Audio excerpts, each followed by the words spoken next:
Nata ishte e qetë. Nga ato netët ku e vetmja gjë që dëgjohet është rrahja monotone e orës në mur, ose zhurma e largët e një makine që çan errësirë. Brenda kraharorit të Stefanit, po luaj një dram krejt tjetër, një dram pa zë, pa skenografi dhe, më e rëndësishmja, pa asnjë dhimbje. Ai po flinte, i bindur se shëndeti i tij ishte po aq i palëkundur sa puna e tij 10-vjeçare në zyrën e kontabilitetit. Por, brenda arterieve të tij, gjaku nuk po rrithe si një lum paqësor. Ai po përplasej pas mureve të enëve të gjakut me një forcë që i kalonte kufijtë e sigurisë. Ky është paradoksi i madh i tensionit të lartë. Ai është një vrasës që nuk bën zhurmë kur hyn në shtëpi.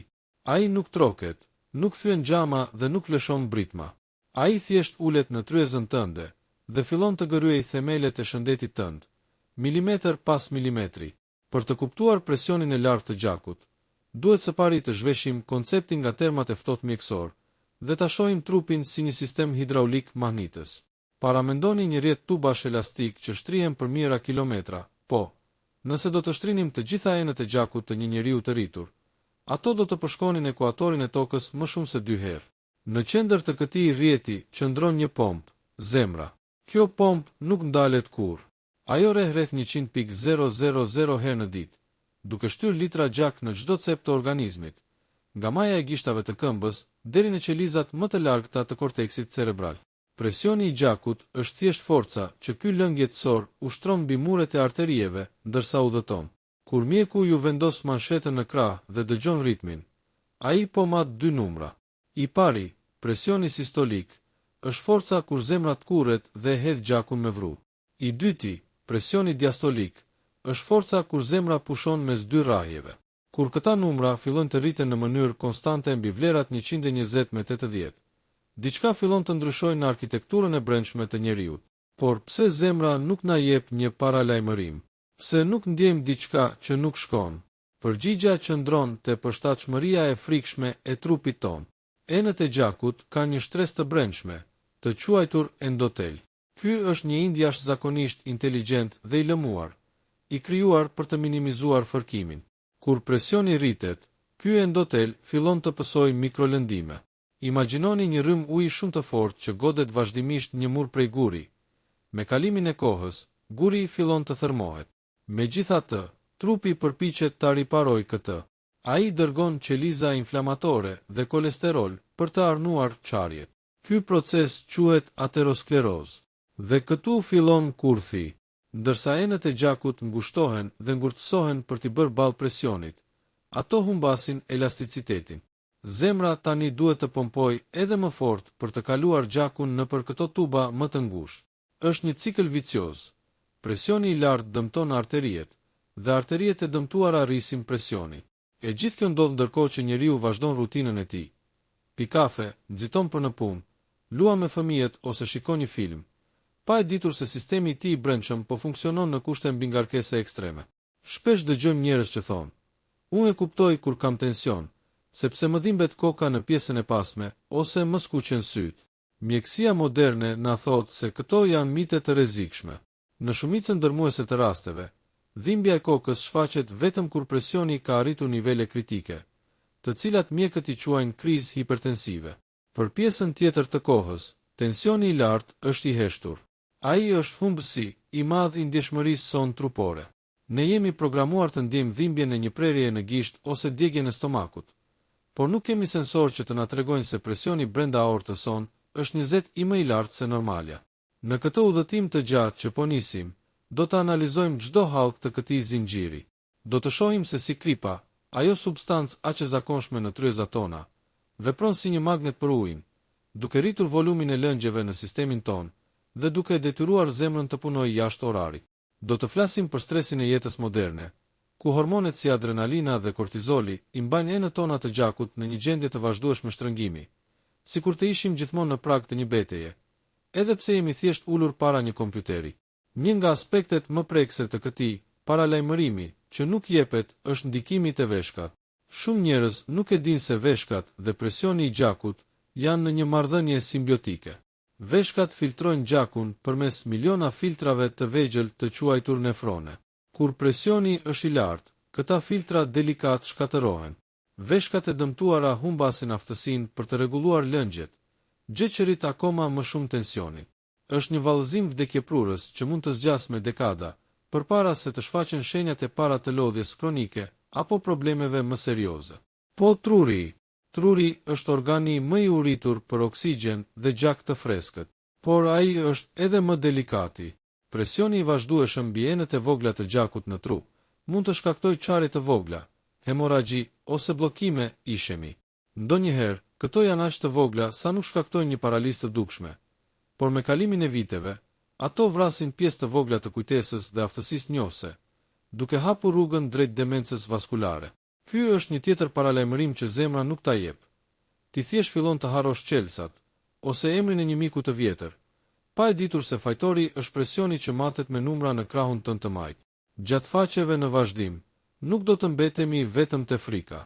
Qëllimi i këtij shkrimi është të shërbejë si një udhërfyes për të dëgjuar atë që trupi refuzon ta thotë me zë. Do të hymë në detajet e ushqyerjes, ku do të zbulojmë se si kaliumi vepron si një kundërpeshë ndaj natriumit, duke ndihmuar enët e gjakut të relaksohen. Do të flasim për rëndësinë e aktivitetit fizik, jo si një mjet për të pasur muskuj, por si një mënyrë për të dhënë zemrës një stërvitje efikasiteti, duke bërë atë të pompojë më shumë gjak me më pak përpjekje. Njerëzit shpesh e shohin diagnozën e hipertensionit si një dënim me burg ose si një shenjë pleqërie. Në fakt, është krejt e kundërta. Zbulimi i tensionit të lartë është shansi i dytë që jeta të jep. Është momenti kur ti merr timonin e një makinerie, që deri tani ka ecur me autopilot drejt një humnere të padukshme. Le të fillojmë të zbërthejmë biokimin e frikës dhe të shpresës, duke parë se si ndryshimet e vogla, pothuajse të papërfillshme në stilin e jetës, mund të ndryshojnë rrjedhën e historisë suaj gjenetike. Sepse, ndonse zemra juaj mund të mos ju jap një paralajmërim me zë, ajo ju jep shenja përmes numrave, përmes lodhjes së pashpjegueshme dhe përmes rezistencës së saj të jashtëzakonshme. Për të kuptuar se pse ky presion mbetet i fshehur, duhet të zhvendosemi nga qarkullimi i madh drejt një prej laboratorëve më kompleks të trupit të njeriut, veshkave. Shumë njerëz gabimisht besojnë se tensioni i lartë është vetëm një problem i zemrës, por në realitet, veshkat janë ato që mbajnë qelsat e presionit. Ato funksionojnë si një lloj rregullatori hidraulik që monitoron vazhdimisht sa lëng duhet të mbajë trupi dhe sa duhet të nxjerrë jashtë. Nëse zemra është motori, veshkat janë sistemi i filtrimit dhe valvula e sigurisë. Brenda çdo veshke ndodhen rreth 1 milion njësi mikroskopike të quajtura nefrone. Këto janë aq delikate saq mund të krahasohen me fijet më të hollë të mëndafshit. Kur gjaku hyn në këto filtra me një presion më të lartë se sa është projektuar biologjikisht, nefronet fillojnë të dëmtohen një nga një. Problemi është se veshkat janë punëtore të heshtura. Ato nuk dërgojnë sinjale dhimbjeje derisa të kenë humbur deri në 70 ose 80 i të funksionit të tyre. Kjo është arsyeja pse shumë njerëz zbulojnë se kanë tension të lartë vetëm kur veshkat e tyre fillojnë të dështojnë. Një proces që mund të ketë zgjatur 10 apo 15 vite në hije. Ky dëmtim krijon një efekt domino të rrezikshëm. Kur veshkat ndjejnë se nuk po marrin mjaftueshëm gjak, sepse arteriet që i furnizojnë janë ngushtuar nga presioni i lartë, ato keqkuptojnë situatën. Ato mendojnë se trupi ka tension të ulët ose po vdes për ujë. Si reagim, ato lëshojnë një hormon të quajtur renin. Ky hormon nxit një zinxhir reaksionesh kimike që përfundojnë me prodhimin e angiotenzinës, një substancë që i shtrëngon enët e gjakut në të gjithë trupin dhe detyron trupin të mbajë krip dhe ujë. Pra, në përpjekje për të shpëtuar veten, veshkat e rritin tensionin edhe më shumë, duke u bërë pa dashje armiku kryesor i zemrës. Por presioni nuk ndalet vetëm te filtrimi. Ai ndryshon vetë natyrën e lëngut që na mban gjallë. Kur flasim për kripën në gjak, ne flasim për natriumin. Natriumi është si një magnet që thith ujin. Sa më shumë natrium të ketë në rrjedhën e gjakut, aq më shumë ujë tërhiqet nga qelizat drejt enëve të gjakut. Rezultati: volumi i gjakut rritet. Imagjinoni sikur të keni një sistem vaditjeje në kopsht dhe papritur të dyfishoni sasinë e ujit që kalon përmes tubave pa ndryshuar diametrin e tyre. Tubat do të fryhen dhe pikat e lidhjes do të fillojnë të pikojnë. Te njeriu, këto pika lidhjeje janë kapilarët e imët në sy, në tru dhe në veshka. Kjo na çon te një tjetër zonë ku paralajmërimi mungon plotësisht, syt. Retinopatia hipertensive është një gjendje ku mjeku mund të shohë drejt për drejt dëmet që po shkakton tensioni i lartë pa pasur nevojë për asnjë operacion. Gjatë një kontrolli të thjeshtë të syve, një okulist mund të vërej enët e gjakut që janë qarë apo janë deformuar. Pacienti shpesh sheh plotësisht mirë, deri në momentin që dëmi bëhet i parikthyer. Syt janë dritarja jo vetëm e shpirtit, por edhe e sistemit vaskular. Nëse enët e gjakut në sy janë të dëmtuara, mund të jeni pothuajse të sigurt se e njëjta gjë po ndodh edhe në veshka dhe në zemër. Një tjetër mit që duhet rrëzuar është se tensioni i lartë është vetëm një problem i moshës së thyer. Sot po shohim një rritje alarmante të hipertensionit te moshat 20 dhe 30 vjeçare. Kjo vjen si pasojë e një jete që është bërë statike. Trupi i njeriut është krijuar për lëvizje. Kur ne qëndrojmë ulur për 8 orë para një ekrani, muskujt tanë nuk e ndihmojnë gjakun të kthehet mbrapsht drejt zemrës. Zemra duhet të bëjë të gjithë punën e vetme, pa ndihmën e pompave muskulore të këmbëve. Shto këtu edhe ushqimet e procesuara që janë të mbushura me natrium për qëllime konservimi, dhe ke recetën perfekte për një krizë të heshtur shëndetësore. Në nivel qelizor, presioni i lartë shkakton diçka që quhet stres oksidativ. Kjo do të thotë se qelizat që veshin arteriet tona fillojnë të prodhojnë molekula të paqëndrueshme që dëmtojnë ADN-ëve të gjakut. Ky dëmtim i bën arteriet më ngjitse. Kolesteroli i keq, LDL, i cili normalisht mund të qarkullonte pa bërdëm, tani gjen një sipërfaqe të ashpër dhe të dëmtuar ku mund të kapet. Kështu krijohen pllakat, të cilat me kalimin e kohës ngurtësohen dhe shndërrohen në kalcium. Arteria, e cila dikur ishte elastike si një llastik, tani bëhet e brisht si një tub qelçi. Kjo brishtësi është ajo që çon në ngjarjet katastrofike, që ndodhin pa paralajmërim. Një rritje e papritur e tensionit, mbase nga një zemërim i fortë, një sforcim fizik i pazakont, apo edhe një infeksion, mund të bëjë që një nga këto pllaka të çaje. Trupi, në përpjekje për të shëruar çarjen, formon një mpiksje gjaku, tromb. Nëse kjo ndodh në një arterie të vogël të zemrës, kemi një infarkt. Nëse ndodh në tru, kemi një goditje në tru, stroke. E gjithë kjo mund të parandalohej nëse njeriu do ta dinte se presioni i tij ishte vetëm 10 apo 15 pikë mbi normalen për një kohë të gjatë. Një element që shpesh neglizhohet është gjumi. Gjatë natës, trupi ynë kalon në një fazë që quhet dipping, ulje. Presioni i gjakut normalisht duhet të bjerë me 10 i deri në 20 i ndërsa flem, duke i dhënë zemrës dhe arterieve mundësinë për të rikuperuar. Por për njerëzit me apnea të gjumit ose ata që jetojnë në stres kronik, kjo rënje nuk ndodh kurrë. Zemra e tyre vazhdon të punojë me marsh të lartë, edhe kur ata janë në ëndrat e tyre më të thella. Kjo mungesë pushimi vaskular është një nga faktorët më të fortë të rrezikut për vdekshmërinë kardiovaskulare. Dhe përsëri, është diçka që pacienti nuk e ndjen. Ai thjesht zgjohet i lodhur, pa e kuptuar se arteriet e tij nuk kanë pushuar as një minutë. Në këtë pikë të analizës sonë, duhet të kuptojmë se trajtimi i tensionit të lartë nuk është thjesht gëlltitja e një pilule. Barnat janë mjete të shkëlqyera, por ato shpesh trajtojnë simptomën, numrin e lartë, dhe jo shkakun, stilin e jetës, disbalancën minerale apo stresin sistemik. Për të bërë një ndryshim të vërtet, duhet të ndërhyjmë në biokimin e trupit përmes asaj që ham dhe si lëvizim. Magnezi, për shembull, është bllokuesi natyral i kanaleve të kalciumit. Ai ndihmon muret e arterieve të relaksohen. Megjithatë, shumica e dietave moderne janë tmerrsisht të varfra me magnez. Për dekada me radhë, fajtori kryesor në skenën e krimit të hipertensionit ka qenë kripa. Megjithatë, shkenca moderne po zbulon një bashkëpunëtor edhe më tinëzar, i cili shpesh fshihet pas emrave të ëmbël dhe ambalazheve shumëngjyrëshe, sheqeri dhe më konkretisht insulina. Lidhja midis insulinës dhe presionit të gjakut është një nga zbulimet më transformuese në mjekësinë vaskulare, sepse na tregon se presioni i lartë nuk është thjesht një problem i tubacionit, por një problem i thellë metabolik. Kur konsumojmë sasi të larta të karbohidrateve të rafinuara dhe sheqernave, niveli i glukozës në gjak rritet me shpejtësi.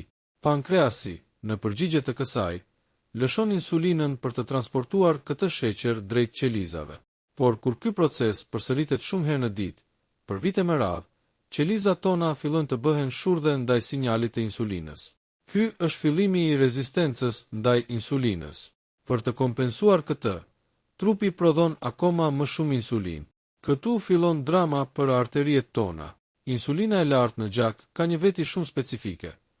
Ajo u dërgon sinjal veshkave që të mbajnë natriumin në vend që ta nxjerrin atë jashtë. Pra, Edhe nëse ju nuk konsumoni shumë krip, nëse nivelet tuaja të insulinës janë të larta për shkak të sheqerit, trupi juaj do të sillej sikur po hani krip me lugë. Uji do të grumbullohet, volumi i gjakut do të rritet dhe presioni do të fillojë të godas muret e enëve të gjakut. Për më tepër, insulina e lartë shkakton trashjen e mureve të arterieve, duke i bërë ato më pak fleksibël. Një arterie e trashë dhe e ngurtë është një arterie që nuk mund të zgjerohet kur zemra re, duke quar në atë që ne e matim si numër të lartë në apara. Ky proces metabolik shpjegon pse shumë njerëz me mbipesh ose me diabet të tipit 2 vuajnë pothuajse gjithmonë nga hipertensioni. Nuk është vetëm pesha fizike që shtyp enët e gjakut. Është mjedisi kimik i brendshëm që i mban ato në një gjendje të vazhdueshme inflamacioni dhe shtrëngimi. Fruktoza, veçanërisht ajo që gjendet në pijet freskuese dhe ushqimet e procesuara, është veçanërisht e dëmshme. Ndryshe nga glukoza, fruktoza procesohet pothuajse tërësisht në mëlçi, ku gjatë dekompozimit prodhon acid urik si mbetje. Acidi urik i lartë bllokon prodhimin e oksidit nitrik në enët e gjakut. Oksidi nitrik është miku më i mirë i arterieve tuaja. Ai është një gaz që prodhohet nga muret e brendshme të enëve të gjakut dhe ka vetëm një detyrë: tu thot arterieve të relaksohen dhe të hapen. Kur fruktoza dhe acidi urik e ulin prodhimin e këtij gazi, enët e gjakut mbeten të ngrampuara. Imagjinoni sikur po përpiqeni të pomponi ujë përmes një tubi që dikush po e shtrëngon me dorë. Kjo është pikërisht ajo që ndodh brenda jush kur sheqeri dhe insulina marrin kontrollin. Por presioni i lartë nuk është vetëm një luftë mes mineraleve dhe hormoneve. Ai është gjithashtu një reflektim i gjendjes sonë psikologjike. Sistemi ynë nervor autonom ndahet në 2 degë: simpatike, lufto ose ik, dhe parasimpatike, pusho dhe tret. Në botën moderne, shumica prej nesh jeton në një gjendje mbizotëruese simpatike. Edhe kur jemi ulur në divan, mendja jon mund të jetë duke u stresuar për faturat, emailet e punës ose lajmet negative. Ky stres kronik, i quajtur ndryshe mikrostresi, mban nivelin e adrenalinës dhe kortizolit vazhdimisht paksa mbi normale. Kortizoli i thot zemrës të rah më shpejt dhe arterieve të ngushtohen, duke përgatitur trupin për një rrezik fizik që nuk vjen kurrë. Me kalimin e kohës, qendra rregullatore e presionit në trurin ton e haron se si është presioni normal dhe fillon ta shohë këtë gjendje të lartë si normalen e re. Ky është momenti kur hipertensioni bëhet kronik. Trupi juaj është në një gjendje gatishmërie për luftë 24 orë në ditë, edhe kur ju po përpiqeni të flini. Ky tension psikologjik shndërrohet në tension fizik vaskular. Shooter stock explore për të thyer këtë cikël. Duhet i kushtojmë vëmendje mineraleve që shërbejnë si antidot. Kaliumi është ndoshta heroi më i madh i pashpallur në këtë histori. Nëse natriumi është ai që tërheq ujin dhe rrit presionin, kaliumi është ai që e nxjerr ujin jashtë dhe relakson muret e enëve të gjakut. Në kohët e lashta, paraardhësit tan konsumonin rreth 10 herë më shumë kalium se natrium. Sot, ky raport është përmbysur. Ne jemi të mbytur në natrium dhe të uritur për kalium.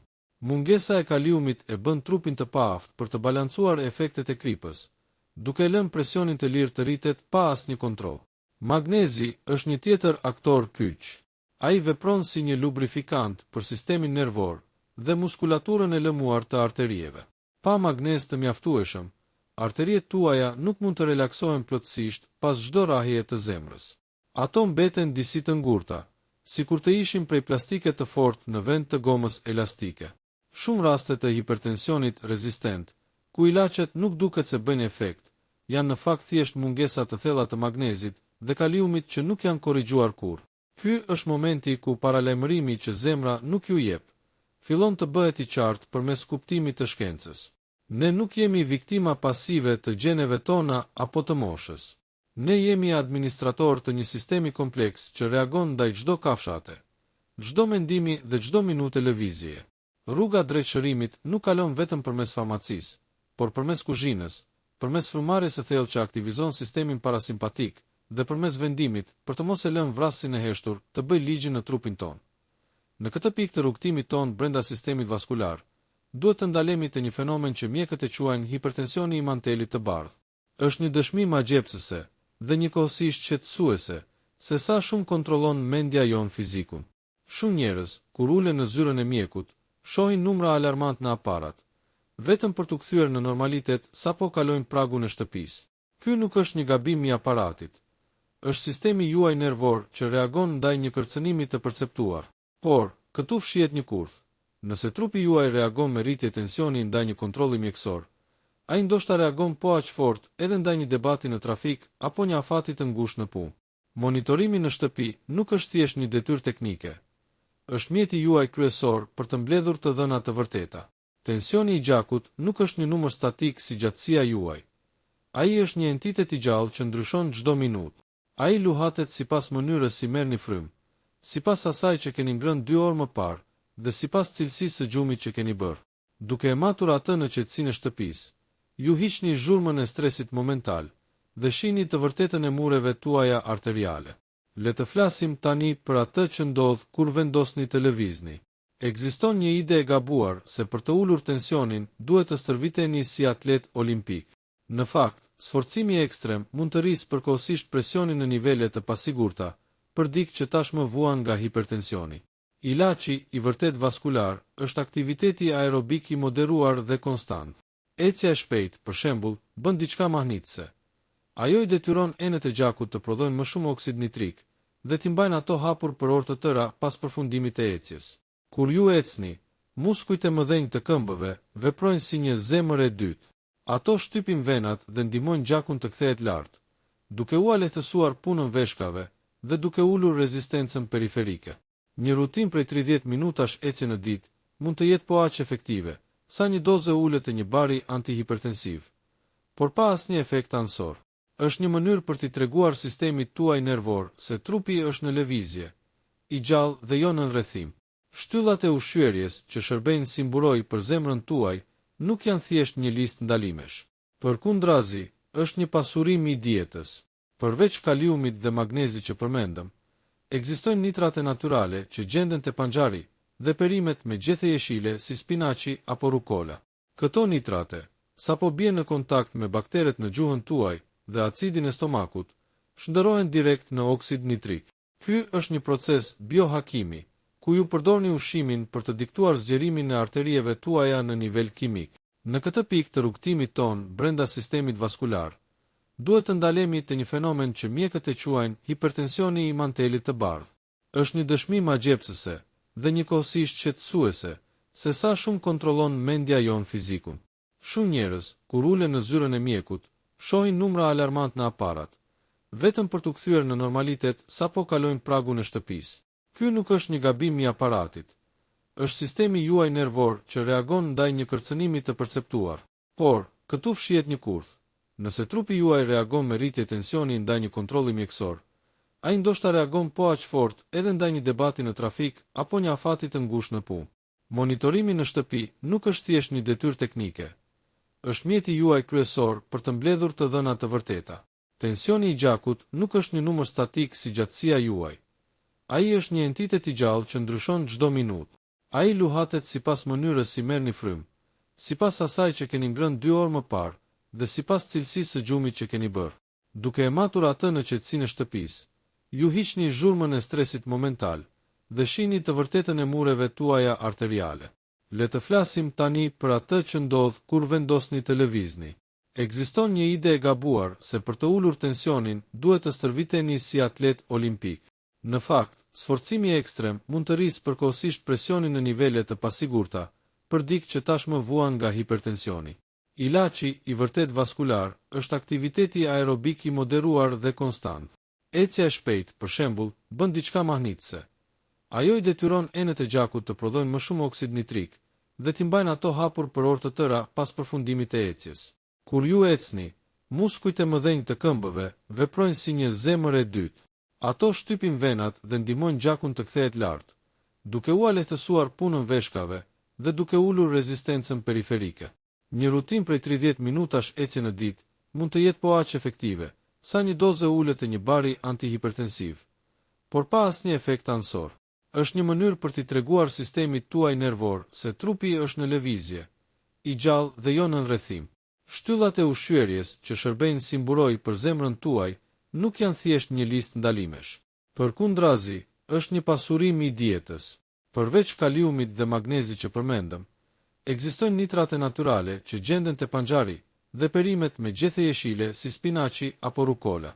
Këto nitrate, sapo bien në kontakt me bakteret në gjuhën tuaj dhe acidin e stomakut, shndërrohen direkt në oksid nitrik. Ky është një proces biohakimi, ku ju përdorni ushqimin për të diktuar zgjerimin e arterieve tuaja në nivel kimik. Një tjetër element i fuqishëm është acidi yndyror omega 3. Shumë njerëz me tension të lartë kanë një gjak që është i trash ose viskoz, gjë që e bën pompimin më të vështirë. Omega 3 vepron si një hollues natyral dhe anti-inflamator, duke i bërë membranat e qelizave të kuqe të gjakut më fleksibël. Kur qelizat e gjakut janë fleksibël, ato mund të palosen dhe të kalojnë më lehtë nëpër kapilarët më të imët, duke ulur presionin e përgjithshëm që duhet të gjenerojë zemra për të shtyrë ato. Ky tekst, i cili po rritet milimetër pas milimetri si një arteri e shëndetshme, ka për qëllim t'ju bëjë të kuptoni se presioni i lartë nuk është një fatkeqësi që ju ka rënë nga qielli. Është një feedback. Është trupi juaj që po përpiqet të komunikojë përmes të vetmes gjuhë që di, fizikës dhe biokimisë. Ai po ju thot se balanca me skripës dhe ujit është prishur, se sistemi nervor është i mbingarkuar dhe se motori ka nevojë për një vajosje më të mirë. Për të përmbyllur këtë udhëtim të gjatë nëpër korridoret e fshehura të sistemit ton vaskular, duhet të kthejmë vëmendjen te një nga kufit më të rinj të shkencës, lidhja mes zorëve dhe zemrës. Mund të duket e çuditshme që bakteret që jetojnë në stomakun tuaj kanë një fjalë vendimtare për presionin e arterieve tuaja, por kërkimet e fundit tregojnë se mikrobioma e zorëve prodhon acide yndyrore me zinxhir të shkurtër, sese, që veprojnë direkt në receptorët e enëve të gjakut për të rregulluar tensionin. Një dietë e varfër me fibra vret këto baktere miqësore, duke lënë rrugën të hapur për inflamacionin sistemik, i cili ngurtëson arteriet. Një tjetër mjet i fuqishëm, që e kemi gjithmonë me vete, por rrallë e përdorim siç duhet, është frymëmarrja. Ekziston një teknikë e quajtur frymëmarrja koherente ose frymëmarrja 5-5. Duke marrë frymë 5-5 sekonda brenda dhe 5-5 sekonda jashtë, ju arrini saktësisht 5-5 frymëmarrje për minutë. Ky ritëm krijon një rezonancë në sistemin tuaj nervor që stimulon nervin vagus. Nervi vagus është frena kryesore e trupit.